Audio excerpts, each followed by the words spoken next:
It's a frightening sound when prison doors slam shut, something most of us don't even think about. But for close to 40,000 people and their families, it is the sound of an everyday reality.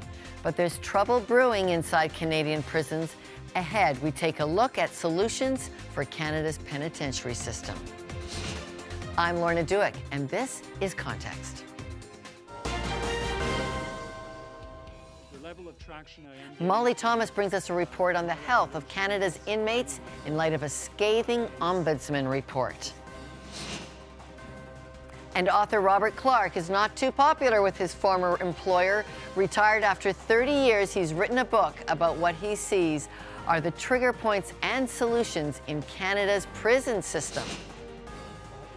And Raymond Mola, a former inmate, now helps other prisoners on the road to reintegration. 40 years working in Canada's prisons earned Kim Pate a seat in Canada's Senate. She's now pushing our government for radical prison reform. A panel of chaplains will join us to talk about their practical approaches to helping incarcerated men and women and their families. And on our snapshot, why does the Bible tell us to visit and remember those in prison? Leading things off are Molly Thomas now with an overview on the state of Canada's prisons. No matter what news you read or hear lately, troubles are plaguing Canada's prison system. Our country's correctional investigator released his annual report on the state of federal prisons, and it's not good. The level of traction I am getting from my recommendation in this annual report is disappointing. The report contains scathing revelations, especially for women. Inappropriate living conditions for females who struggle with mental illness. Those who need therapy are transported to all-male treatment centers where they often stay in isolation. Some segregation cells lack ventilation, windows, even natural light, something the Ombudsman calls a complete violation of international human rights. On the male side, the lack of food and its quality were huge red flags, both cited as contributing factors to a 2016 riot that turned deadly at a Saskatchewan penitentiary. And boredom remains a massive concern. Less than 10% of inmates are gainfully employed. This all leads to a fateful conclusion. Most inmates are not ready to reintegrate once they're out. So the Government of Canada launched a landmark study into prisoners' rights. A Senate Human Rights Committee is currently touring jails both here and abroad, and they're exploring cases like Stephanie Deschênes, a woman who was handcuffed, put in leg shackles, and then transferred between prisons, all while she was 28 weeks pregnant. There are about 40,000 people behind bars in our country. Experts say in order for inmates to reintegrate back into society, something needs to change. But are some prisoners too far beyond redemption? Or should there be societal hope for everyone that sits behind bars? For Context, I'm Molly Thomas in Toronto. Thank you for that report, Molly. And joining us now from Ottawa is Senator Kim Pate. She's a relatively new senator after spending 35 years in prison care advocacy. Senator Pate is also a member of the Senate Committee on Human Rights. Thank you for joining us from Ottawa. Senator, I didn't realize Canada's prisons are actually violating the UN Human Rights Code. How so? Well, a number of ways. One is the use of solitary confinement or segregation. Another is the fact that we incarcerate so many people who are Indigenous and as well as other racialized groups, as well as a disproportionate rate at which we're incarcerating women and those with mental health issues. And then when you get into the prisons, in terms of access to programs, services, classification, release options, and then even more particularly if you look at uses of force, the ways that interventions are undertaken, the use of men to guard women in the front lines, all of those sorts of areas. So there are many, many layers of violations that happen. And at any one time, I would say it would be highly unlikely that you wouldn't be able to go into a prison and find some human rights violation, unfortunately. This is part of our tough on crime approach. What's your concern with what's gone wrong with tough on crime? Well, if tough on crime worked, then the United States would be the safest place in the world to live. We know that's not true. We know that, in fact, the more punitive a system becomes, does not, it never equates with it becoming a system that results in more correction, if you will, or more rehabilitation, nor does it make a community safer. And in fact, for the majority of people who go into prison in our country, in Canada, they will be coming out of prison at some point.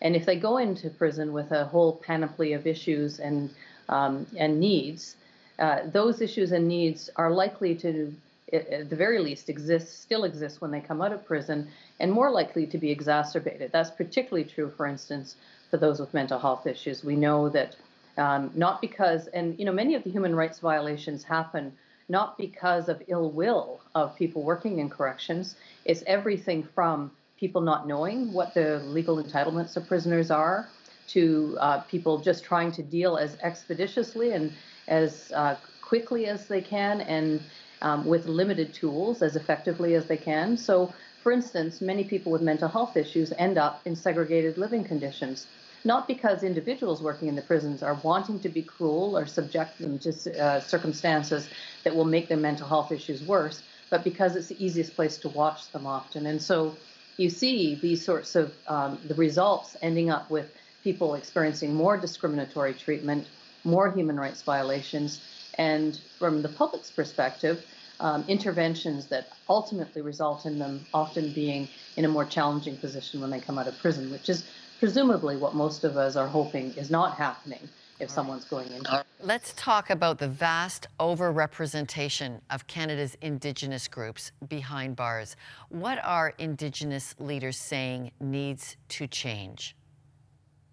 Well, they're saying everything from they need to have early intervention options. So we know from the work that Cindy Blackstock and the First Nations Caring Society is doing, what the Missing and Murdered Indigenous Women Inquiry and the calls for that inquiry were revealing, which is that many people start off and in an unequal position to start with.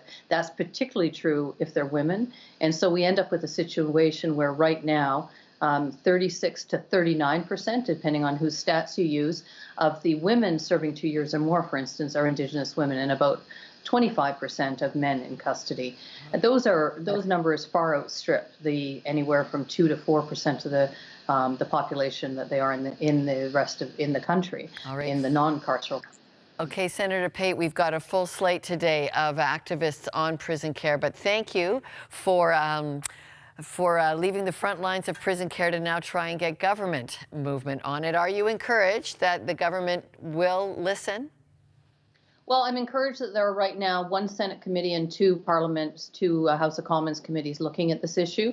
And I'm very encouraged that now is the time more than ever that I think many people are recognizing we need to have oversight of corrections, effective oversight, judicial oversight and/or parliamentary oversight. So I'm very hopeful that that will happen and that all the moves are in the right direction. And thank you very much for doing this program. Thank you, Senator Pate. That was Senator Kim Pate, who is part of a historic study underway to better understand prisoner rights here in Canada. To an author now who dedicated most of his life to the inside, Robert Clark's student volunteer hours grew into a lifelong career, making his way eventually to prison warden. His new book, Down Inside, is his personal recollection of 3 decades in prison employment. Rob, thank you for joining us. Thank you, Lorna. A great book, shocking book. You feel we have a crisis of conscience about Canada's prisons. Why?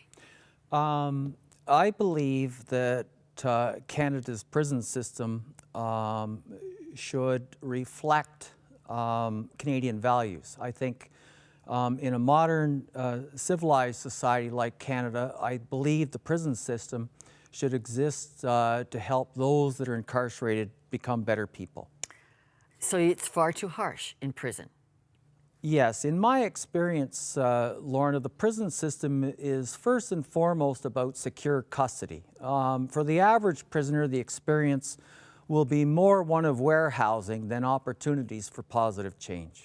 Okay, and you know you're running into a big public perception that many people don't want this to be a trip to the hotel. They don't want this to be recreational. And you're saying we've gone way too far on the punitive side? Yes. Yes. Well, my opinion, Lauren, is that based on what I've seen, the only way to encourage positive change in our prison system and the only way to make rehabilitation our focus is to create an environment which is supportive of those goals. And in order to do that, I think we would have to move towards a model where humane treatment, civility, and respect for the human condition are the main tenets of what it is we're trying to accomplish.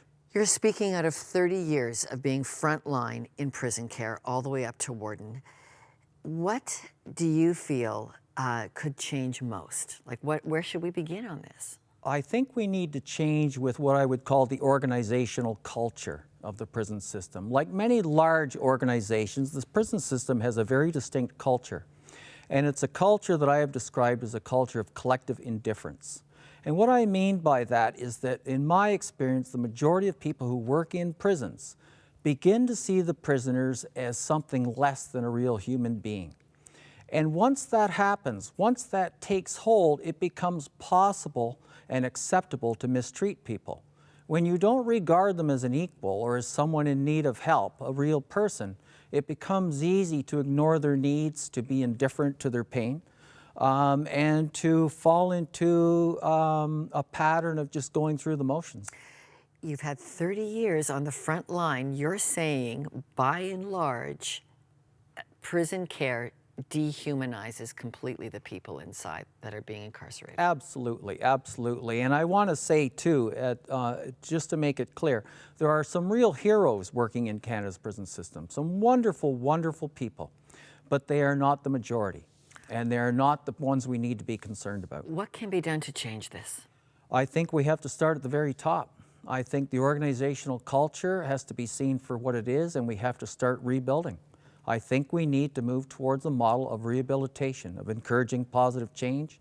I think that's what Canadians expect of us, and I think we have a duty that's no less. You write that we are actually violating United Nations human rights standards in our prisons. Like Yes. what? Like how? Solitary confinement is a very good example. The use of solitary confinement in Canadian prisons has become a catch-all. It is used far too randomly and far too casually. It's seen as a way to solve problems without actually coming up with a solution. When you lock a door, you solve a problem at least temporarily. But what that does to the climate inside of a prison and what it does to the people who experience it is something that the United Nations itself has pointed out that is considered cruel and inhumane treatment. And the United Nations says that anything over 15 days in terms of using solitary confinement amounts to a crime. All right. Robert Clark, 30 years in Canada's prison service. You are blowing the whistle that there needs to be a widespread culture change from the top on down for the proper rehabilitation. That's what I believe. All right. Robert Clark, down inside. You can read more about him on our website. Sheldon Neal speaks with Raymond Mola about his life on the inside and the miracle that released him. And why prisoners need soul care. Prison chaplains weigh in on their insights next. Join us for a special Context Christmas show on December 19th. Our correspondent Marnie Blome will report from where it all began in Bethlehem. We'll feature musicians, miracles, and stories you won't soon forget. Check our website for times in your region.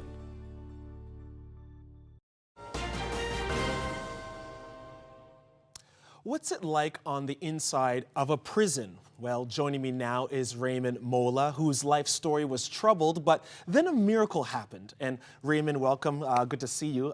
You are 35 years old, and you're at a pretty good place right now, but the early part of your journey was a different story. How did you end up behind bars? What landed me in prison was actually an aggravated assault that I stabbed someone back in 2014, and I was sentenced to two years in a federal prison. And what was prison like? Take us into that portion of your life. Yeah. Prison was a lonely place, a place for a lot of anxiety. You're constantly worried about your safety, and there's a lot of questions about the process and how you're going to move around inside there and what types of things might happen. So definitely a tense place to be. When you leave that kind of surroundings and now you turn to reintegration into society, what was that process like? And what kind of mental checks did you have to kind of go through? It's one of the times where I kind of understood and was very thankful for the work of the church, because I actually had a pretty good support around me. People who would come visit me, and I had a job held waiting for me. So I think that my experience coming back was actually a lot different than a lot of guys who've been in serving that kind of time. What kind of stories do you hear from the other guys? Because you say it differs in stories. Briefly, give us a sense of that may not be everyone's reality. That's right. A lot of guys come back, and it's the struggle to find a job is very difficult. Having that criminal record, it hinders you in many ways, if you allow it to in those ways. Mm-hmm. You told me even before this interview that after you came out of prison, you didn't necessarily feel free. Leaving a place of being behind bars didn't suddenly mean freedom. You still had some inner struggles to wrestle with. And that's when a relationship with God came in. Unpack that a little bit for us, and how was that significant for you?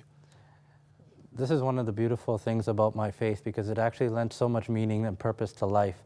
I feel like it was actually God, knowing that I would end up in prison, decided to use this somehow to teach me and reveal to me something about humanity and sin that helped me to understand the gospel a little bit better and the need that we all have for it. Being in prison, I think I had expectations that all inmates had, which was that when we get out, we're going to be free, and we're all excited and looking forward to that day.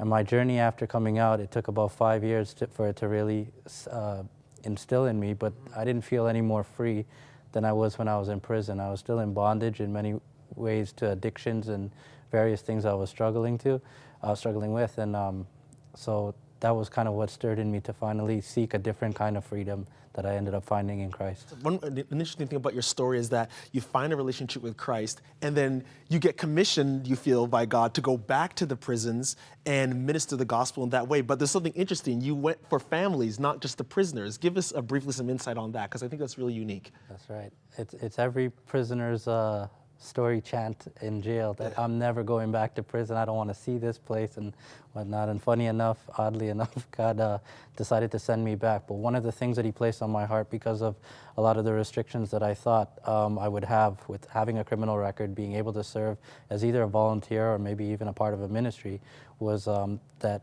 there'd be limitations in being able to do that. So he laid on my heart that how my sister and my mother were struggling with trying to understand the process while I was going through it, and how much confusion that led to, and uncertainty. And so I decided to go into the prison waiting rooms, the visiting rooms, and just kind of educate families on the process.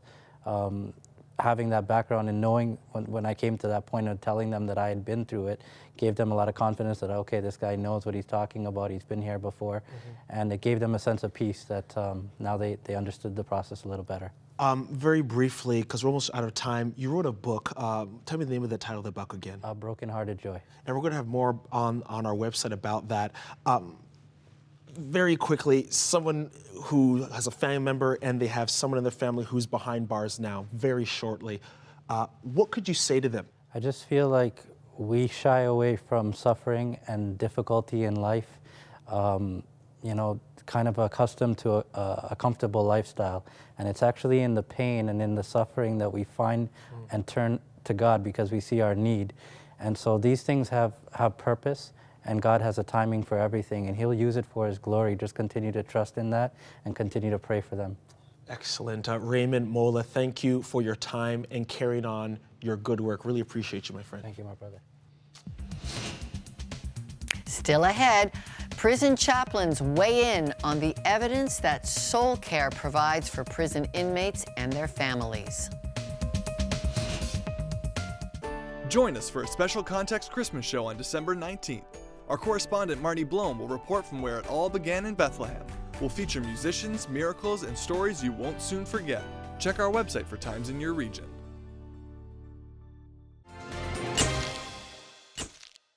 Well, a hugely underreported issue in Canada's prisons is soul care. We've got 3 chaplain experts to discuss that with us.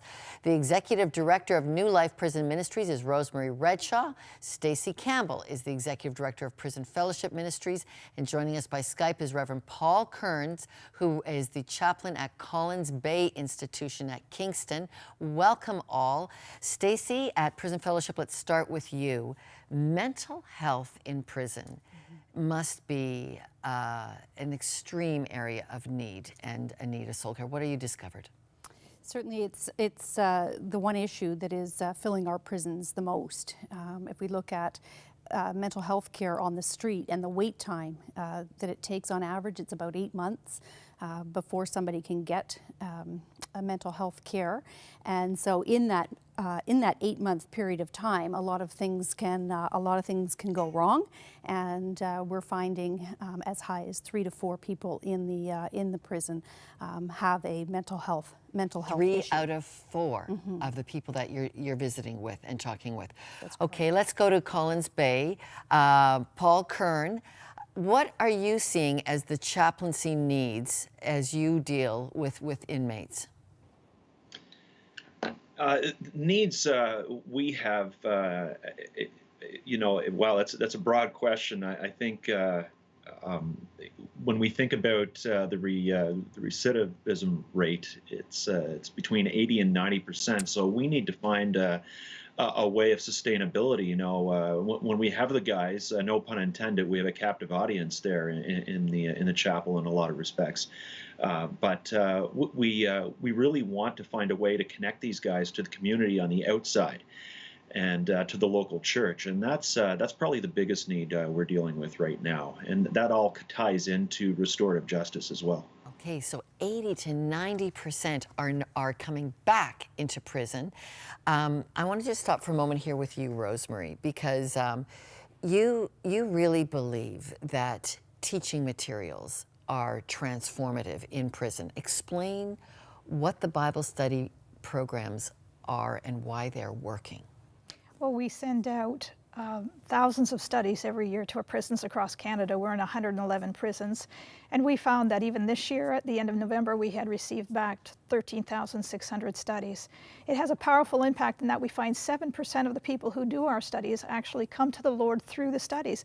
And as we know, more and more people in prison are unchurched. They have no faith background whatsoever. They've never darkened the door of a church even for a funeral or a wedding. And yet they'll pick up a study because there's nothing else to do, and it'll transform their life.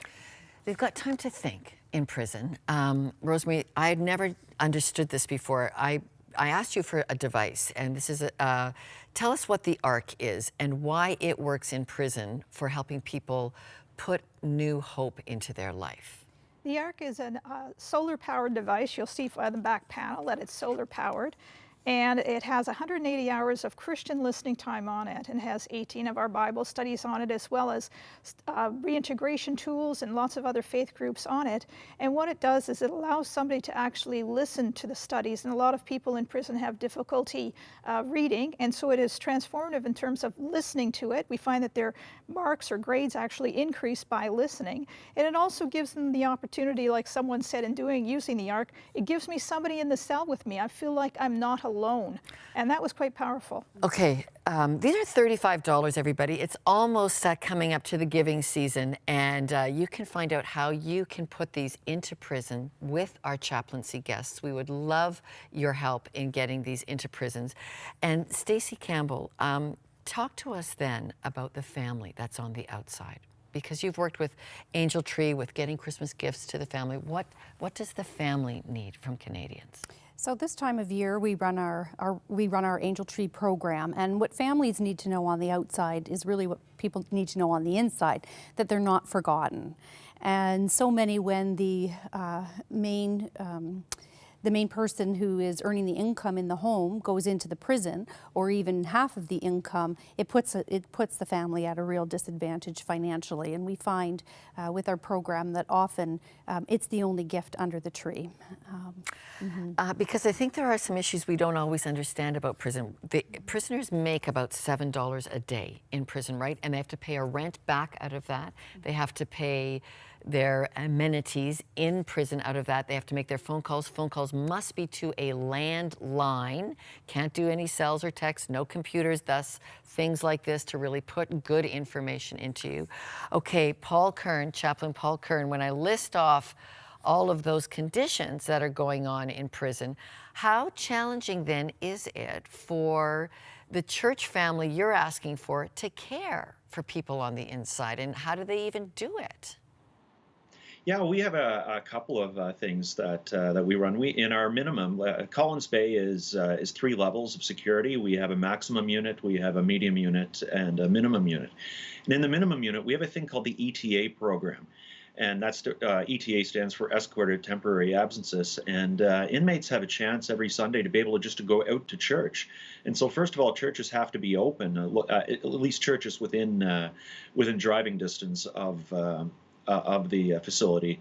They can be open to having these guys come and attend services. And that's where I think it was Ron Hutchcraft with the Billy Graham Association. It's hard to reach people when they don't have a face, and it certainly puts a face to these guys. And so that's one way. And quite often in these situations, these churches will then begin to send volunteers. We have well over 50 volunteers for the chapel alone at Collins Bay. Okay. And yeah. We hear so often, and Rosemary, I want you to pick this one up. People find God in prison. What is there about God's story that changes lives for prisoners? I think basically it gives them hope. It gives them a sense that there's an opportunity to change, an opportunity to be different, and an opportunity to experience life in a different way. I think, people in prison actually have a lot of faith in the sense that, my gosh, they've been through so much difficulties in their life, and yet they still want to carry on, and we give them that grasp to say, yes, you can be different, you can change, this doesn't have to be this doesn't end here. You weren't born at the scene of the crime, you had a whole life before, and you have a life after, and that life can be different. All right. Well, Paul Kern at Collins Bay and Stacey Campbell with Prison Fellowship. 3,500 kids have parents in jail in Canada, right? Thank you for bringing Angel Tree Christmas presents to them. Awesome. And Rosemary Redshaw with this fascinating little ARC device. Go to the Context website, be part of putting great Bible teaching into Canada's prisons. Rosemary, I would love, you've got a far longer waiting list for these than you have funds for them. That's right. We would love to help you with our Context audience. So come on, get behind us. Let's make a difference in Canada's prisons. Well, thank you all for joining us and helping us understand just how deeply soul care is needed for those who are behind bars. Well, for all of us at Context, thank you. It's rare that we get to hear this side of the story in prison. So thank you for sticking with us, and read all about it on our website. For all of us at Context, I'm Lorna Dueck. Thanks for joining us.